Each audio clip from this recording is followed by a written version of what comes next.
abort mission. Well, it sounded like a warthog or something.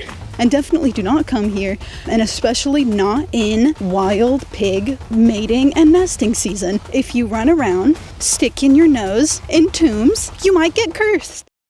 This week we are back at Pedasa. Not exactly Pedasa, we are in Torba, which endearingly means bag. This week it's part 2 of Pedasa because I messed up last week and I didn't do due diligence when I was doing my research, and I completely missed a bunch of amazing tombs that were on the hill behind Pedasa. While I'm here back in the area, I thought I might as well check out Gebe Kilise, which is a wonderfully maintained Lelegian tomb. The game plan is to get to Gebe Kilise, walk from Gebe Kilise to Pedasa, walk up the hill to where I saw those 4, 5, 6 maybe tombs, and see if I don't die in the process, because I picked the hottest day in, 6 months to do this. So, it's all about, And look at that, we got our first sign that we are on the right way. It's a yellow and red painted stripe to show that we are on the Leleg yolu, a route that was used by the Lelegi people.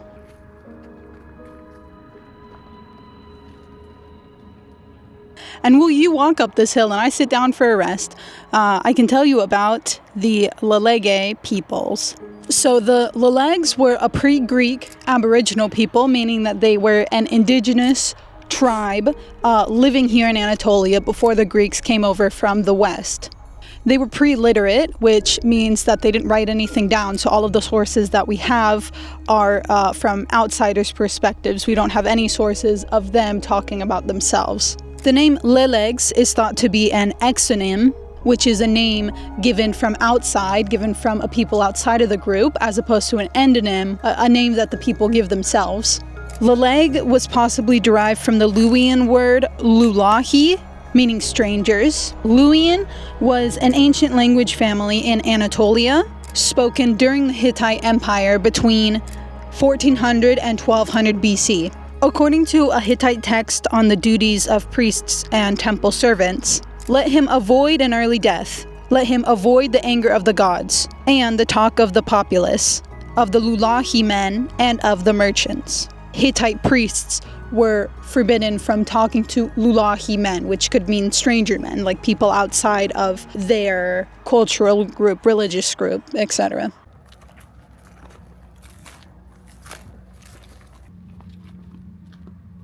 We're still going strong. How's the explanation going? You bored yet?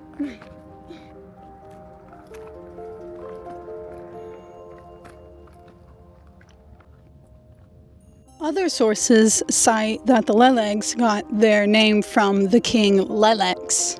Pausanias, in the description of Greece, writes, "In the 12th generation after Car, the son of Phoronius, the Megarians say that Lelegs arrived from Egypt and became king, and that in his reign, the tribe of Lelegs received their name."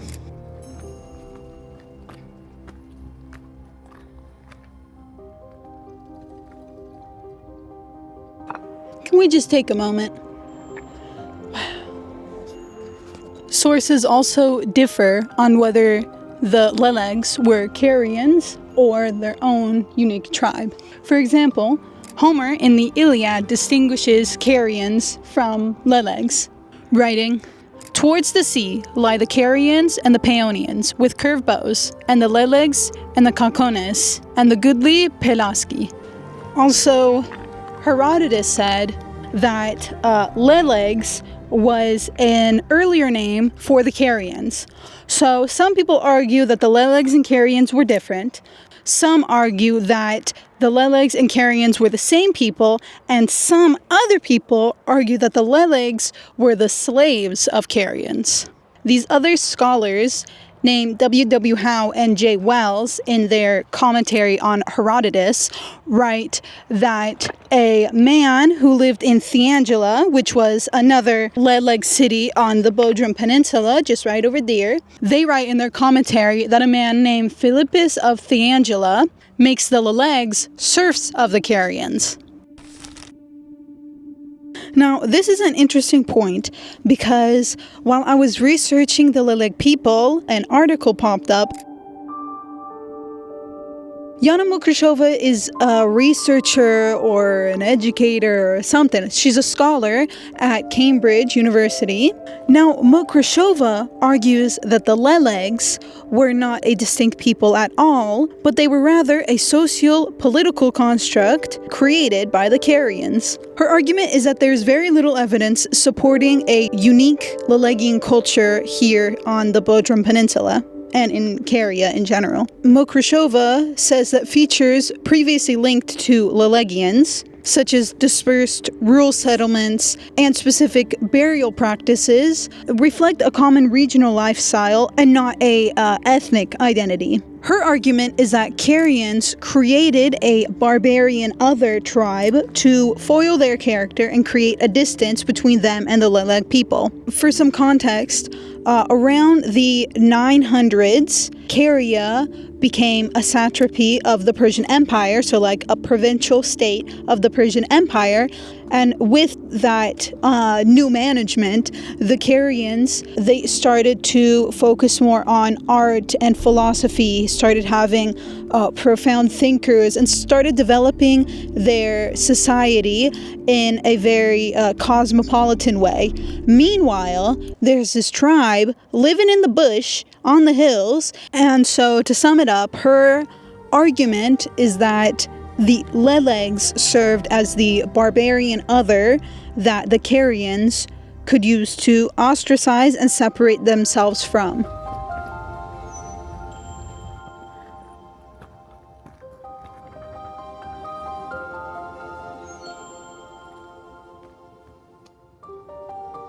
Thank God for these lines.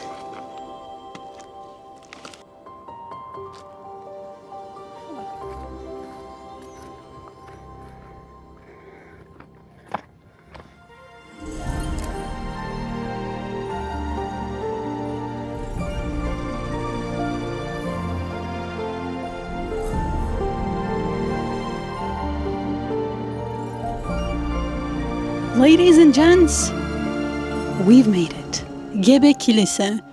Now Gebe, I don't know what that means, but Kilise means church. So the people who originally found this, probably the local people, assumed that it was a church and called it a church because it's a circle and it doesn't look like a grave. So who would think it's a grave? But it is in fact a grave. So the tombs found around Pedasa are traditionally attributed to the Leleges. In fact, it was one of the distinguishing factors of the Leleges that they made these circular tombs, which is not normal for the area, but it's not unique to the area either. In fact, tombs like this have been found other places, like on Crete, for example. The tombs around Pedasa date back as far as the 11th century. This one that we're in, Gebe Kilise, dates back to the 7th century, but the ones that we're going to, hopefully if I can make it, on the hill above Pedasa, those ones probably date back to around the 11th century. And if you look around here, this tomb is magnificently preserved. And Mukrishova attributes this to the fact that it was so well constructed. Something like this that can be preserved for so long because of its good construction and something that was beautifully made, how could this have been made by a barbarian people? Yana puts this thought into very simple terms. If the Lelegians were supposed to be the subservient rural populace, then how does one explain relatively affluent assemblages in the tumuli of local dynasts at Pedasa, for example? Duh. Oh, that's something that I'll mention. Tumuli are graves that have mounds of earth over them. So this is not a tumuli. The one that I went to last week was a tumulus. It was like buried under earth or stone. Now let's take a peek around the outside. It's just absolutely beautifully maintained. And you look out here, and this is the view. This guy has got oceanfront real estate in the afterlife. Can you believe it?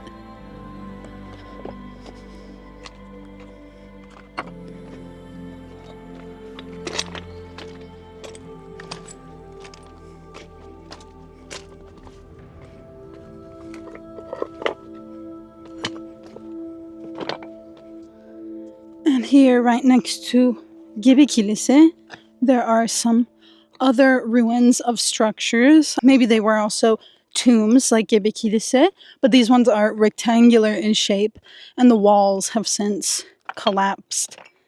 And now the game plan is to walk over to Pedasa from here. I'm already cooking here, so I gotta get bussin'. And I'll see you over at Pedasa. Oh, did I mention that I have no idea where the road is?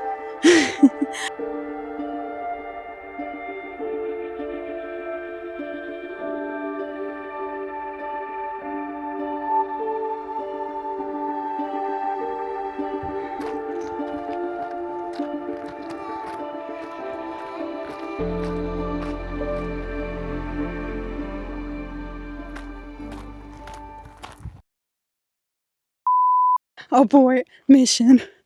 Oh my god. Okay, so I was walking over across the hills and I heard a huge animal. I don't know, it sounded like a warthog or something. Like through the trees, I heard a very loud guttural growl. And then I turned around and then it growled at me again. I'm a little shaken up right now. No problem, everything's good. Okay, we'll find a solution. Sorry. Okay, one panic attack later, I think I'm okay. I think I was about halfway to Pedasa when I made contact with nature. Who would have thunk? I think I'm gonna have to come back tomorrow and I'll just take a bus straight to Konacik where I can walk up to Pedasa like I did last time. Howdy, stranger. It's not the next day, it's a couple days later, but I'm back. Behind me is the trail that I believe will lead up to the tombs that I saw on Google Earth. I don't know how it's gonna be, but let's see what we can find.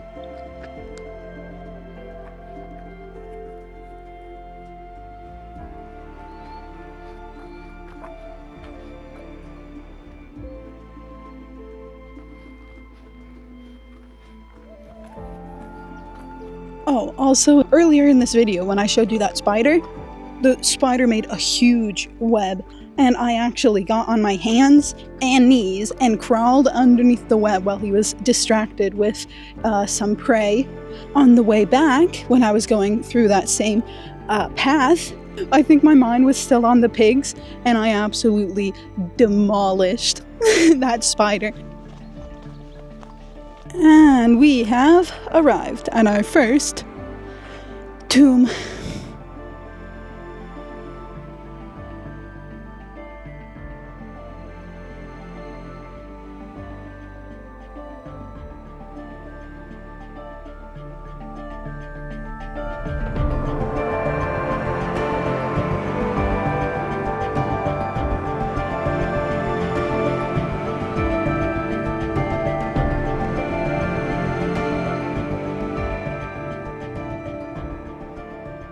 So let's talk about what you would have found in these tombs. If you guessed dead bodies, you would be correct. But how were those dead bodies found? Well, I thought it would be fun to do this next section in Turkish because it'll sound impressive to non-Turkish speakers, and to Turkish speakers it'll probably just be sad. Tamam arkadaşlar, kanalımıza hoş geldiniz. Bu bölüm Türkçe'de yapacağız. Bakalım nasıl olacak. Şimdi biz bir mezarlığa geldik. Bildiğin mezarlık değil çünkü ilginç bir şekilden yapılmış. Bu mezarlığı dışısı yuvarlak, içisi dikdörtgen. Bu mezarlığı içeride ne bulabiliriz? Ceset kesin. Ölüm insanlar burada gömmüşler. Tamam ama nasıl gömmüşler? Bu mezarlığı içinde bir tane masa vardı. O masa üstünde ceset böyle koymuşlar. Bazen masa üstünde insan kılıfı vardı. Bak böyle bir kılıfı vardı. iPhone kılıfısı gibi böyle insan kapattılar. Tamam mı? Ya da ölüm insan yaktılar. Küller kavanoza koymuşlar. Kapatmışlar ve bir çukuru koymuşlar. O çukurda belki sen oturuyorsun orada annenle babanla. Çünkü bu mezarlıkta bu multi generational bu mezarlıklar bütün aile için. O zaman bu birinin mezarlık değildi. Bu mezarlık bizim şimdiki mezarlık gibi bütün aile burada da yattı. And from the good vantage point that I have here, I can see behind me that there are some other tombs or walls. I don't know, but let's go and check those out as well.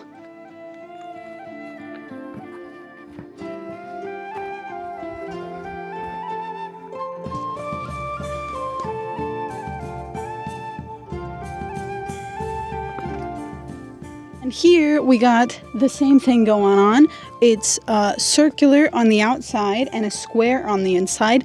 Not all of the tombs were like this. Some of the tombs were also circular on the inside and square on the outside. And I don't know why they would make a circular tomb. I had like a bit of a artistic theory. The tomb is a circle, right? Well, that could be like, I don't know, it could be symbolic of the world. Whoa.